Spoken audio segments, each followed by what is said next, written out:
பிரதமர் நரேந்திர மோடி தூத்துக்குடி வருவதை முன்னிட்டு பாதுகாப்பு காரணங்களுக்காக இன்றும் நாளையும் தூத்துக்குடி மாவட்டத்தில் நாட்டுப்படகு மற்றும் விசைப்படகு மீனவர்கள் கடலுக்கு மீன்பிடிக்க செல்ல மீன்வளத்துறை தடை விதித்துள்ளது.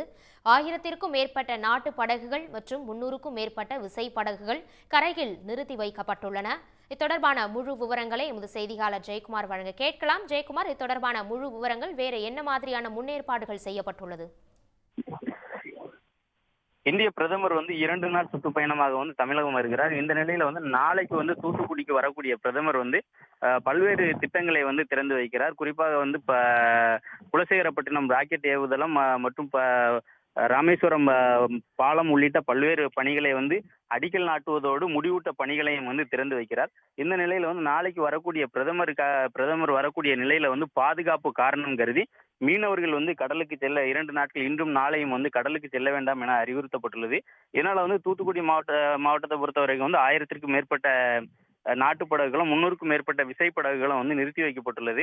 தூத்துக்குடி துறைமுக சாலையில அமைக்கப்பட்டுள்ள பிரம்மாண்ட மோடி நிகழ்வுக்காக அமைக்கப்பட்டுள்ள பிரம்மாண்ட மேடைக்கு ஏற்பாடுகள் தீவிரமாக நடைபெற்று வருகிறது. இதற்கு உள்ளே செல்லக்கூடிய பணியாளர்கள் முதற்கொண்டு அனைவருமே வெடிகுண்டு நிபுணர்களால் பரிசோதனைக்கு பிறகே உள்ளே அனுமதிக்கப்படுகிறார்கள். வேறு யாரேனும் அந்த பகுதிக்கு வருவதற்கு முற்றிலுமாக தடை செய்யப்பட்டுள்ளது. அந்த பகுதிகள் முழுவதுமே முற்றிலுமாக போலீசார் கட்டுப்பாட்டில் வைக்கப்பட்டுள்ளது. முழுமையாக பாதுகாப்பு பணியில் தீவிரப்படுத்தப்பட்டுள்ளது. அது மட்டுமல்லாமல் பிரதமர் வந்து செல்லும் வரை அந்த பகுதிக்கு யாரும் செல்ல வேண்டாம் எனவும் அறிவுறுத்தப்பட்டுள்ளது. உள்ளே செல்வதற்கு அனைத்து பத்திரிகையாளர்களுக்குமே கூட உரிய அனுமதி உள்ளவர்கள் மட்டுமே உள்ளே அனுமதிக்கப்படுகிறார்கள்.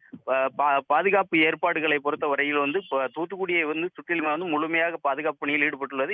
மீனவர்கள் கடலோர பாதுகாப்பு படையினரும் மீனவர்கள் யாரும் கடலுக்கு செல்ல வேண்டாம். ஆழ்கடலில் தங்கு கடல் மீன்பிடிக்கக்கூடிய மீனவர்கள் அந்த பகுதியில் வெளிநாட்டு மீனவர்கள் யாரேனும் ஊடுருவல் ஏதேனும் இருந்தால் கூட மீன்வளத்துறைக்கு உடனடியாக தகவல் தெரிவிக்கவும் மீனவர்களுக்கு தகவல் கொடுக்கப்பட்டுள்ளது. இந்த நிலையில் மோடி வருகையை ஒட்டி தூத்துக்குடியில் பலத்த போலீஸ் பாதுகாப்பும் ஏற்பாடு செய்யப்பட்டுள்ளது.